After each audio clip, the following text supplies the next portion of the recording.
Well, good morning, everyone, and welcome to the ESEA Federal Programs Updates and Office Hour for Tuesday, May 11th. Happy May. So excited to be bringing in some spring and some nice weather. Hopefully you've had a chance to get out and enjoy it as much as I have. I've enjoyed it enough to see the black fly season come upon us. So can't wait for that to go away. But we are here today. I have a lot of helpers with me today, and we'll get started right away. We have Jackie Godbout with us, the Title I Regional Program Manager, Travis Doughty, the Title IV Regional Program Manager. We have Dan Weeks, the Title III and Title V Regional Program Manager. We have Christy Osier, our professional development, our management analyst with us, and then Terry Peasley, our professional development coordinator with us. So you do have a circle of people from the ESEA team with us today. In addition to that, I would also like to introduce you to someone new to our team. Let's see if I can get my screens to move. There we go. So I would like you to join us in welcoming Jessica Karen to our ESEA team as the new Title I Regional Program Manager. We're extremely excited to have her. Sure, you just muted yourself. Well, that was interesting. All right, let me start over again. All right, so we are welcoming today Jess Karen, so please join us in welcoming her to the ESEA team. She is our new Title I Regional Program Manager.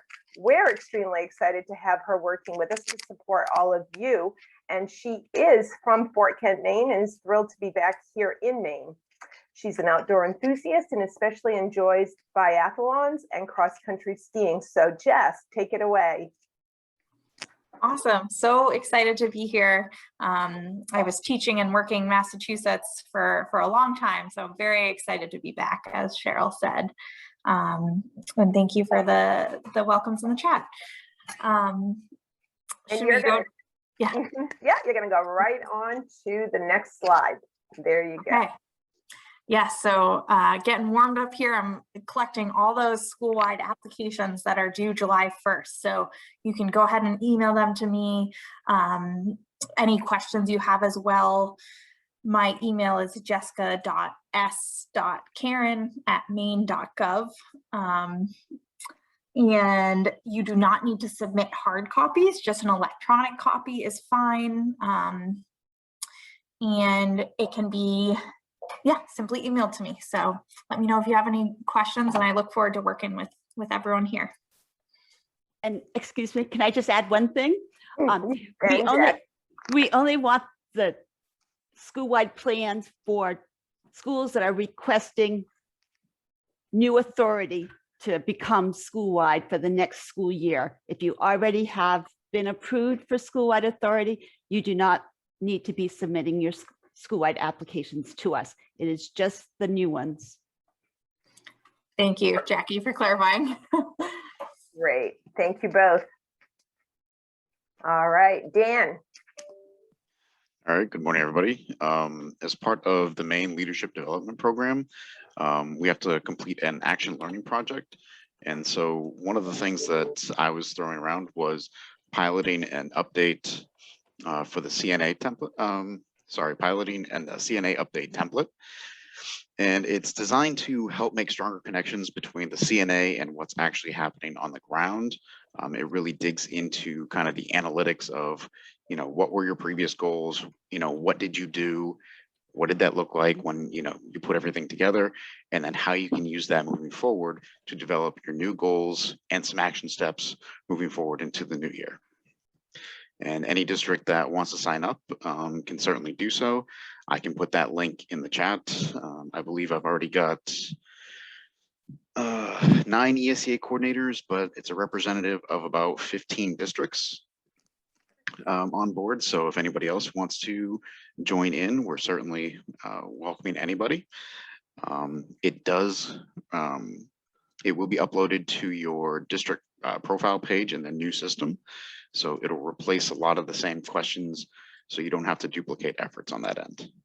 And if you do have any questions, feel free to reach out to myself My email and phone number are listed on the slide. But like I said, anybody who is interested, we're welcome to have you. Thank you, Dan. Jackie. Hi. Recently, I received a newsletter from the U.S. Department of Education from our state program people, and I just wanted to bring it to all of your attention that it is available to all of you, and it's a wealth of information and resources, sometimes too many, but I'm sure when you review the newsletter, you could find a topic or two that might be of importance or significance to you and your district. And we provided you the link to sign up. And then there's also the archived newsletter. So you could take a look at the wealth of information that is available within these newsletters. And so we just wanted to bring it to your attention.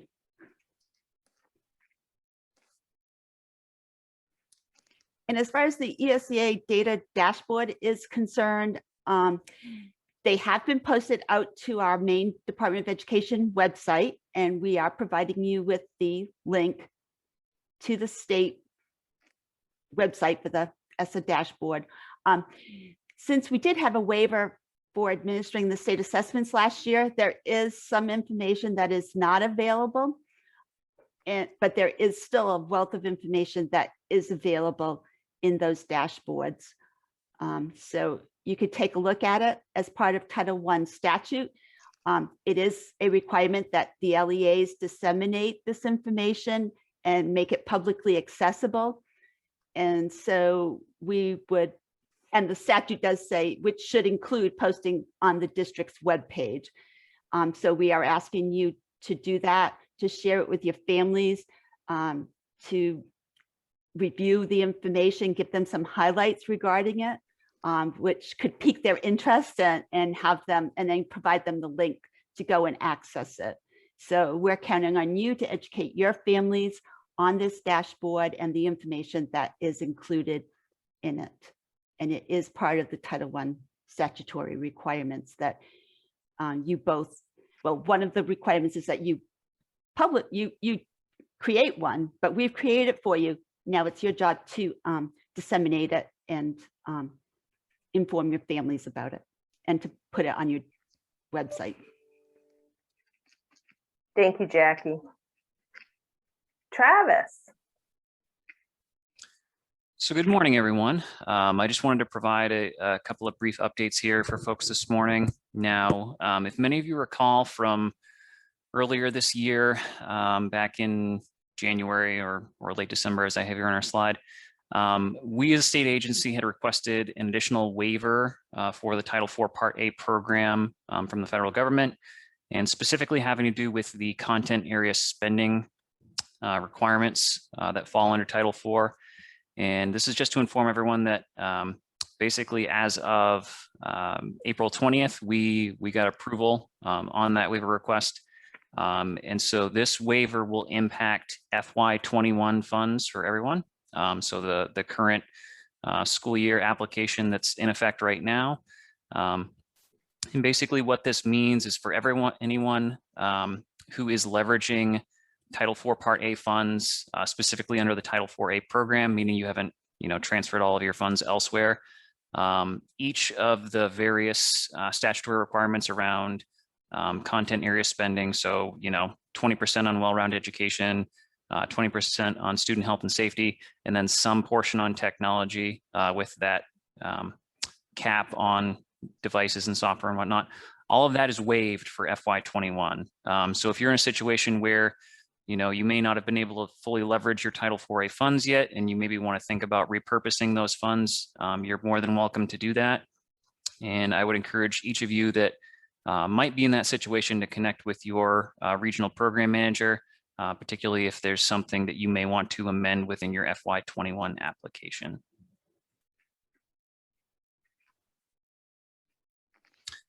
Also, just another quick reminder here that as we transition from the current school year into FY22, we are also transitioning the platform that we use for grants management. Now, inclusive of that is going to be essentially the system that everyone interfaces with as far as applying for funding, processing reimbursement requests, etc. So we have some upcoming trainings related to the new Grants for Me platform that we'll be moving into. The first set of dates here in May are going to be trainings that are facilitated by our contracted partners who are developing the new platform for us. And the second set of trainings we have here in the June dates are going to be trainings that are facilitated by members of our team. So the first set of trainings are really going to be about system functionality and navigating the system and whatnot. And then these trainings in June will be much more specific to the nuances of ESEA and how you'd go about completing your application or submitting a reimbursement request or those types of things. Now, I know that at one point in time, there was concerns that some of these were not yet included in the department's PD calendar. That has changed. I double checked this morning, and everything here is in the PD calendar. I've just provided a link in the chat for folks that want to access that. You will need to register for these trainings. So if you haven't done so already, I would encourage you to visit the link in the chat. It's main.gov/DOE/calendar. And you can just navigate to these dates here and register for whichever training you want. I will say that for each of these, we're giving 2 separate dates and times, but the trainings will be essentially synonymous. So you don't need to attend both the May 25th and May 26th training. It would be one or the other, whichever is more convenient for you. And as far as the trainings that specifically our team is providing, I would encourage that folks from both your ESEA group within your district and also your business office probably intend to participate in one of each sets of trainings, just so that everyone's fully aware of the nuances to the system, both on the application side and on, the financial and reimbursement side. Thank you, Travis. Christy.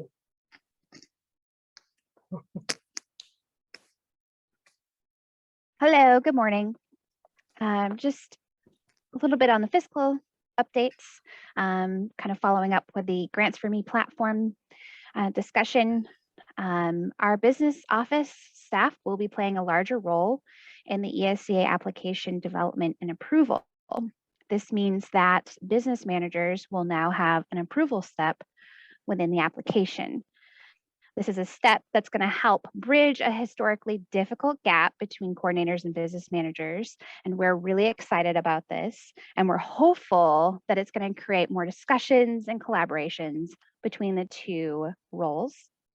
Another thing that business managers are going to see is when they are submitting invoices, it's going to be a little bit more detailed than they're used to. So you're going to see object codes and function codes in those requests.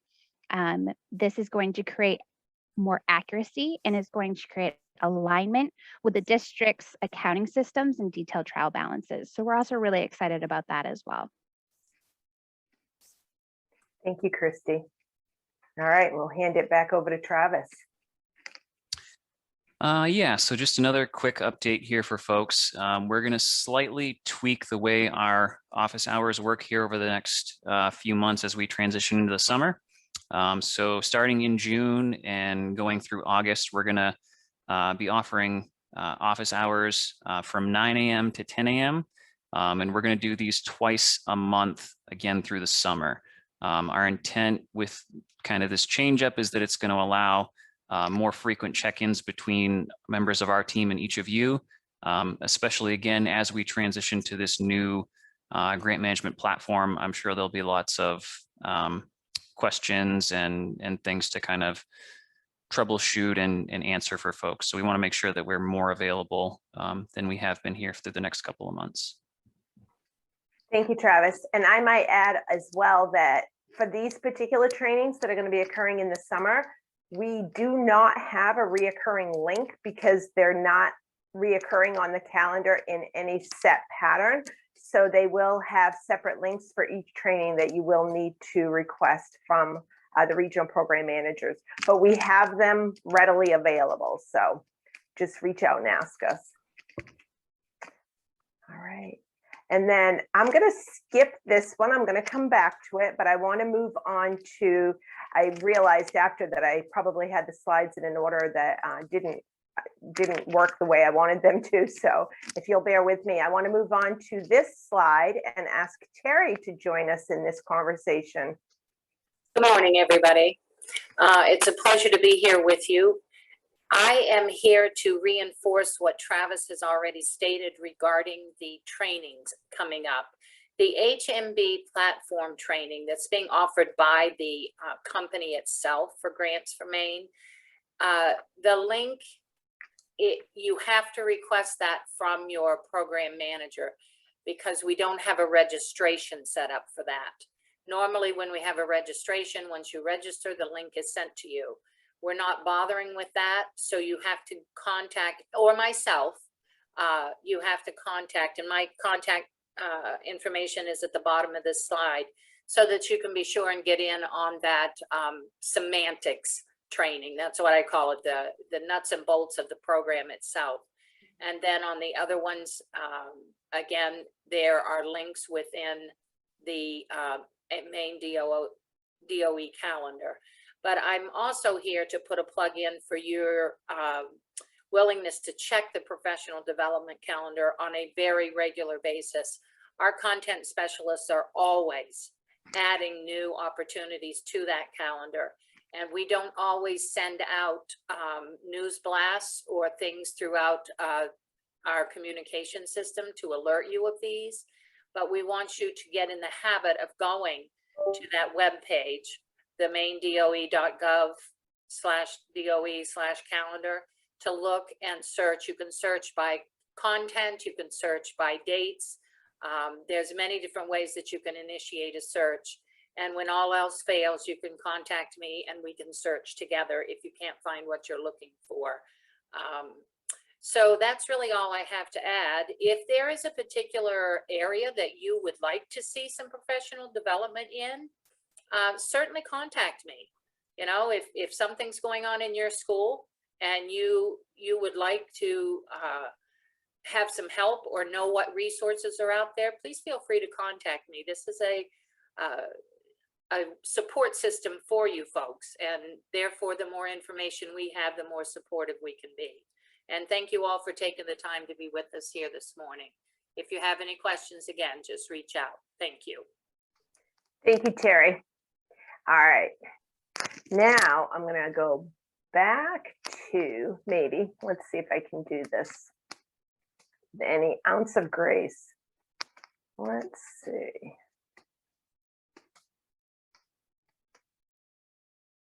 All right, here we go. This is a wonderful opportunity. You might have recalled this from our last virtual office hours, where we really opened up the floor for questions. And so I'm going to pause there for just a moment. Do we have any questions in the chat box, team, that we want to pose to the entire group to get answers to?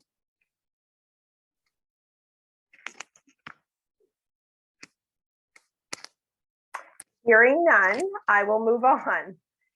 This is your opportunity, in addition to asking follow-up questions, but to consider unmuting yourself and just join in our conversation. Maybe you have some success stories that you want to share with all of the other participants as well as us.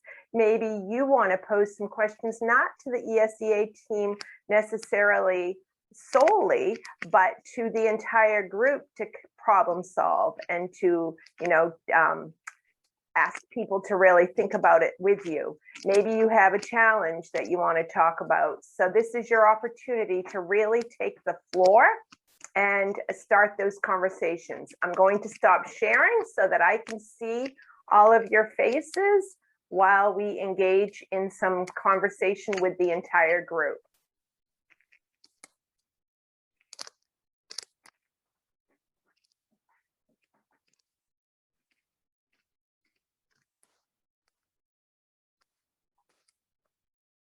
It's really quiet out there. Cheryl, in the chat, it says, there's a question, when will the FY22 applications be available? Is there someone that can address that?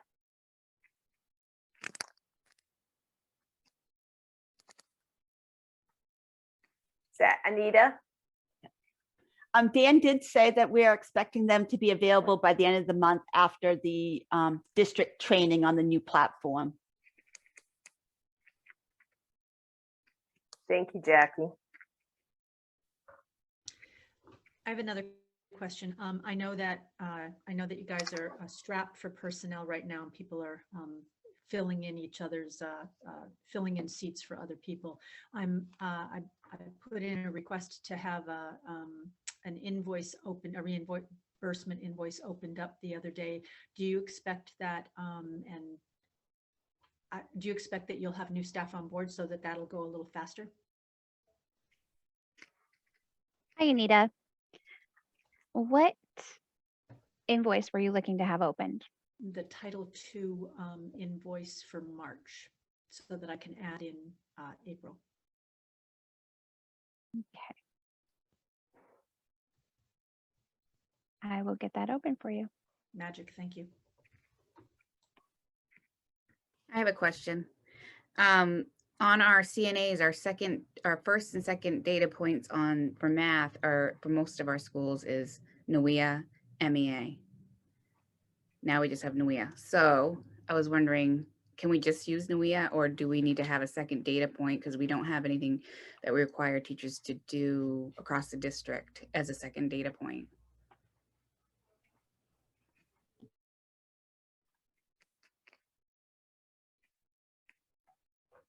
I mean, we have encouraged districts to try to have as many, so to have a multiple data points. At this point, if you don't have it, you don't have it. You can't make it up. Maybe there's some data points, data that you might have for subgroups, and you can add that. Is there like any other classroom data that, for content that might help you? So we're trying to think of other data that could be available. But we can't make it up, and we don't want you to make it up, and I always think of the data for this. We've come up with some data elements that we believe would be helpful, but we want it to be helpful to you. It doesn't matter to us, the data in a sense, but we want you to be looking at data that's meaningful to you and that will help you guide your decisions as you plan for the use of these funds. So that's my take on the answer. You can't make it up. If you don't have it, you don't have it. Use the best information that you have, but try to think deeply about what you might have. And of course, you want it to be meaningful. Jackie, can I ask a follow-up question? That was a great question. Thank you, whoever asked that one. Aaron from Skowhegan. Yeah, thank you, Aaron. I wonder, for districts using NWEA only, not NWEA and STAR, whether it would be possible to use some of the subgroup data, like there's kind of a deeper level of analysis. So could you put out overall math score data and then focus in on some subcategory within mathematics? That's it. I mean, it's using the same data set, but in a kind of a different way. And I'm wondering if I'm seeing yeses, and I'm not hearing anything, but I'm seeing people nod their heads yes, who are on the department. So that is good. Yeah, Anita, just to kind of answer that part of the question as well, you nailed it as far as what Jackie was saying about being really thoughtful and intentional in the way you look at the data that you do have. Because we're aware that we don't have the main assessment data, in particular for last year. And this year we've kind of got it up and rolling just now. So any way that you can be really intentional and thoughtful and looking at those subcategories and really looking at the challenges that maybe your schools and your district faces, really poses that opportunity to really dig into the data in more specific ways. So thank you for saying that. That was awesome. I'm struggling with the community demographics portion of the CNA because of the census. I've not been able to find a good website to get the specific town information at this point. Has anybody found a place where you can access that? Lori, we did post out to the, I'm going to say the ESEA website, some census data for the district. It talks about the town's total population, the number of 5 to 17 population, and the federal poverty number for your district. So Okay. that's the closest available data that we have right now, but it's only one data piece for the district. Okay, thank you, Jackie. So I just go to the ESEA website and look that up. Right. Thank I you. think it would be www.maine.gov/DOE/ESEA. Okay, thank you. If one of the team members can maybe grab that link and pop it in the chat, that would be helpful as well. Thank you, Jackie. All right. A question that isn't related to the CNA, but more about the Grants for Me platform. Are we going to have the GEM platform for our current federal grant funds, or is everything going to be switched over to that platform, like our COVID funds and all of these other things that we're working with are under the GEM system? Are we going to be able to have everything over into that new platform, or are we going to be switching back and forth? Anybody want to take that one? Yeah, I can answer that one. So, Okay, thanks, Travis. Darcy, the answer to that question right now is very much it depends. So we're in the process right now of waiting to hear back on a couple of different federal waivers in terms of period of availability for funds. And so if some of that stuff goes through and we're able to access funds for a longer period of time, i.e., beyond the end date of our current contract with GEM software development for the current platform, it's going to inherently mean that some of our pieces or loose ends to be tied up in prior years will have to migrate to the new platform. If we're in a situation though where some of those funds aren't extended and they can kind of live out their life within GEM, that would be the intent. So as to not have to have people migrate everything and do everything in the new platform for maybe just a month or two of work to tie up some loose ends on some of those prior year funds. So we don't have definitive answers on that right now, but I believe the intent is, to the extent practical, we're going to try and not pull over a lot of prior year things if we don't have to, simply because it's a lot more work on the development end. It's a lot more work for folks trying to, tie up things that are from prior grant years. But as we know more, we'll be sure to get that information out to the field and give you guys adequate time to plan for, whatever action steps may need to be taken on your end. Okay, thank you, Travis.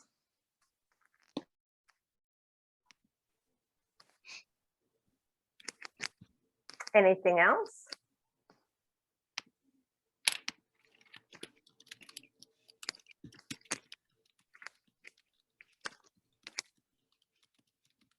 Lori, that's a lovely picture I'm seeing in your picture.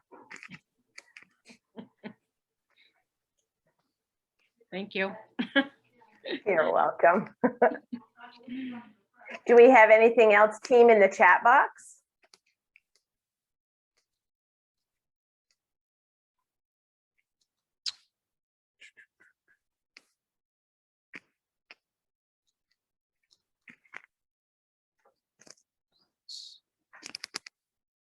So I'm not sure if folks are reading up on the chat or not, but I'd like to maybe just mention this piece here because I know there were a couple of questions about it earlier, and I think it's a good point of clarification. So Renita from Brewer had mentioned clarification around school-wide application. It is my understanding that once you have been established as a school-wide school, you do not need to submit a plan again, but you do need to update your CNA and school-wide plan yearly for future audits. And that is 100% correct. And I think answers, again, some of those questions that we had earlier on school-wide applications versus CNAs and when you have to submit them, when you don't, et cetera. Thank you, Travis.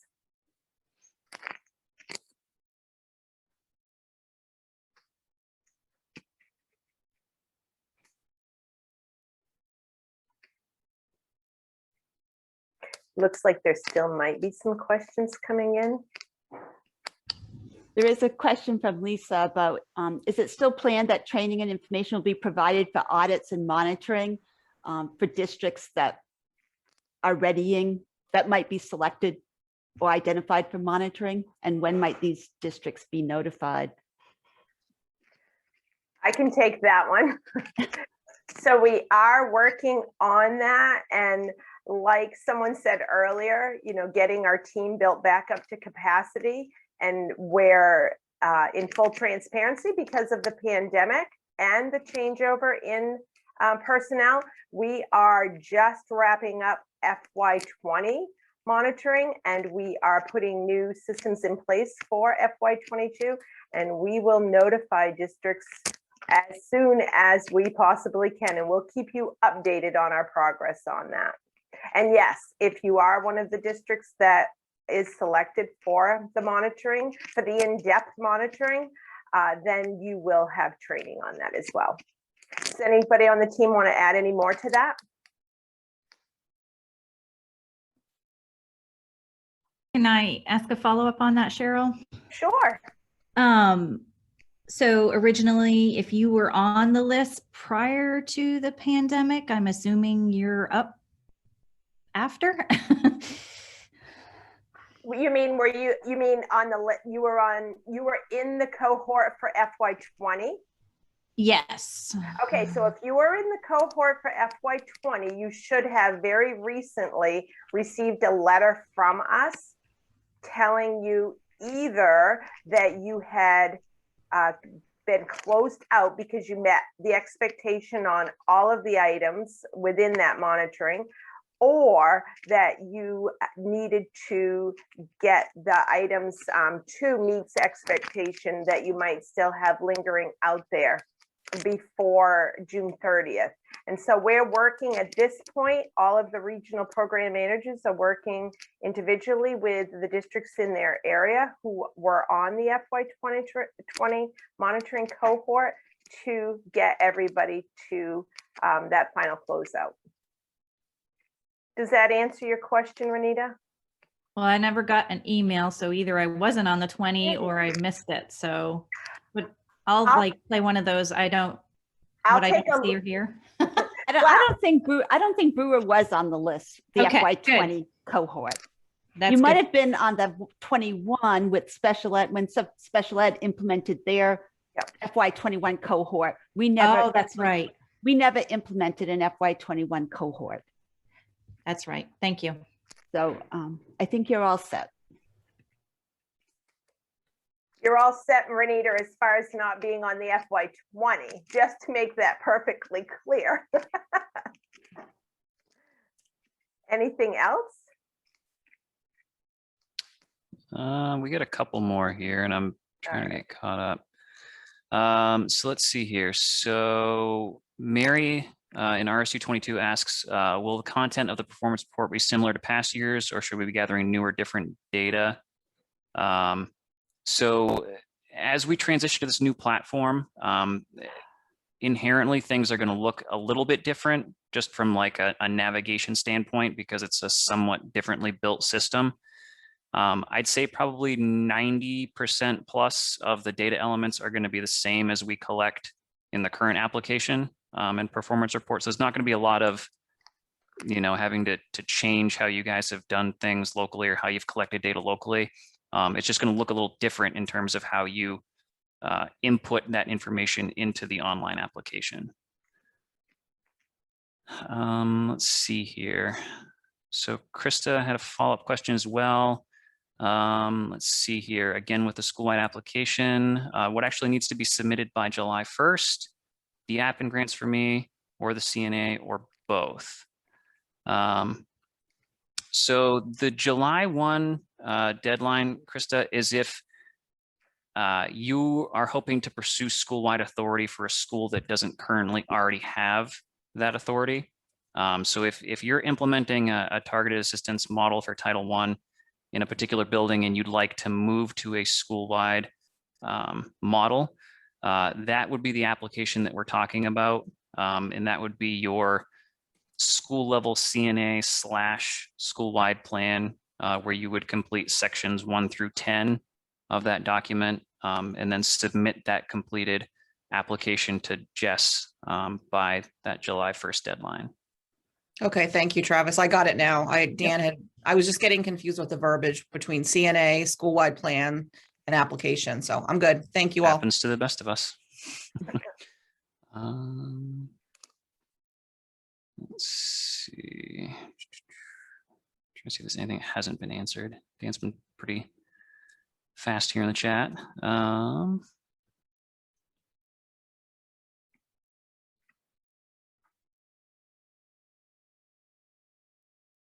No, I think we're caught up on the chat.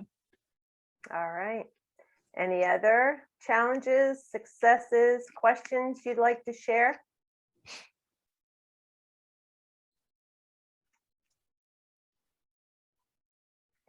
All right, hearing none, I'm going to share my screen again.